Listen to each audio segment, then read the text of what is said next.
মন্দিয়া সমষ্টি বাগবৰৰ এটা অংশ আৰু পুৰণা জনিয়া সমষ্টিৰ এটা অংশলৈ গঠিত। পুৰণা জনিয়া সমষ্টিত যথেষ্ট ৰাস্তা ঘাটৰ ক্ষেত্ৰত পিছপৰি আছে, অন্যান্য উন্নয়নমূলক কামৰ ক্ষেত্ৰত পিছপৰি আছে। সেইকাৰণে যোৱা এটা মাহত মই পুৰণা জনিয়া সমষ্টিৰ 16টা পঞ্চায়ত ঘূৰিলোঁ।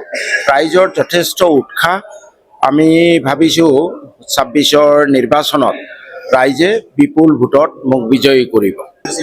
মই দুদিন আগতে মোৰ বক্তব্য ৰাখিছোঁ আপোনালোকৰ আগত যে কংগ্ৰেছ দলে যিমান সোনকালে ৰকিবুল হুছেইন নামৰ এই এবিলটোৰ পৰা পৰিত্ৰাণ পায় সিমানে কংগ্ৰেছ দলৰ কাৰণে মংগল।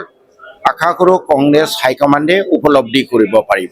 বৰ্তমান কংগ্ৰেছ দলৰ যিটো অৱস্থা, আৰু যদি ৰকিবুল কংগ্ৰেছ দলত থাকে, আজিৰ নিচিনাকৈ যদি হাইকমাণ্ডে ৰকিবুলক গুৰুত্ব দি থাকে, তেতিয়াহ'লে চিফ মিনিষ্টাৰে কোৱা কথাটো একদম 100% সত্য।